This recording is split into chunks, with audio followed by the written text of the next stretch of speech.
Dean Manslight, and thank you to the faculty, administrators, graduates, and families who were able to make it here this morning.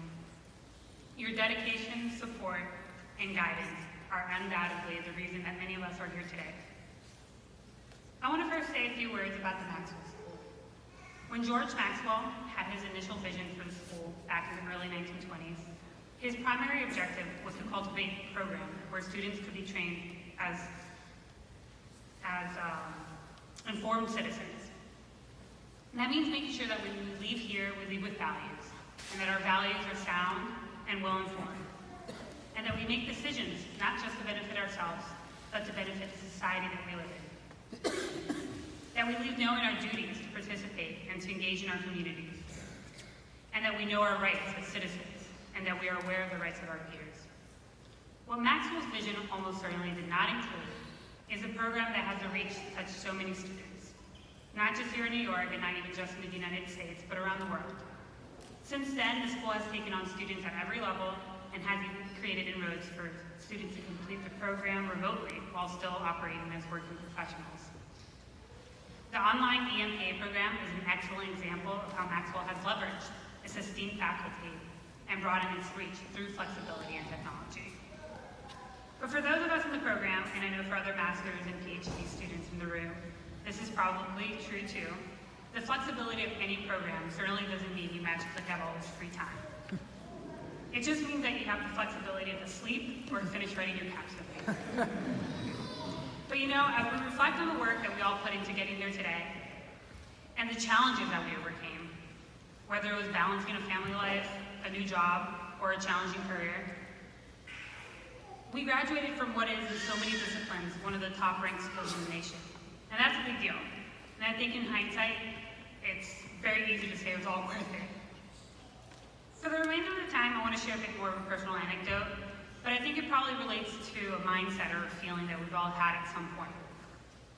I spent a lot of time over the spring and summer of 2017 researching MPA programs across the country. After applying to Maxwell, I nervously awaited the result.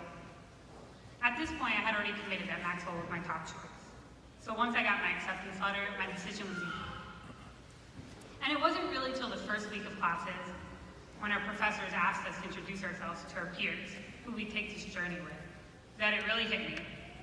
I was, without a doubt, the least qualified person in the room.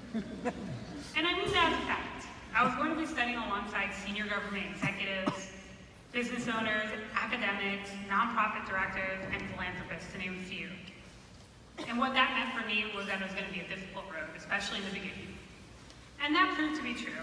I remember that I spent the first few semesters almost obsessively validating my responses against those of my peers, and trying to figure out what analyses they had made that maybe I didn't pick up on.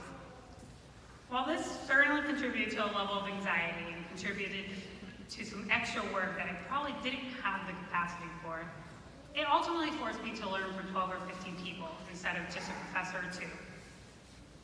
This served me well, and slowly I began to feel more confident.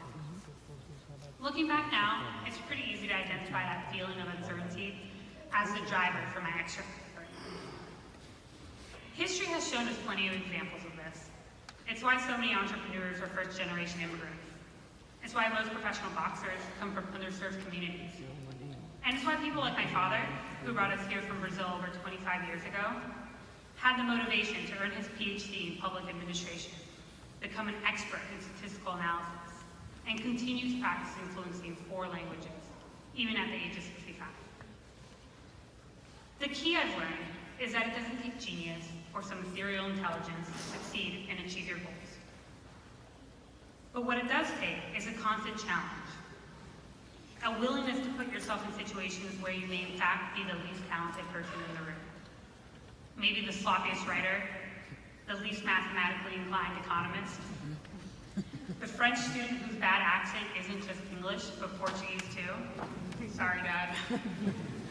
The most nervous public speaker, that's for me. Or the worst chef. Surrounding yourself with people that are skilled, motivated, and have the willingness to challenge your thoughts will make you better. I have no doubt about it. The program at Maxwell gave me that, and now the challenge for us all is to go out and find that in our personal and professional lives. Find your Maxwell. Find that thing that you enjoy, that you're passionate about, but that maybe you aren't an expert at just yet.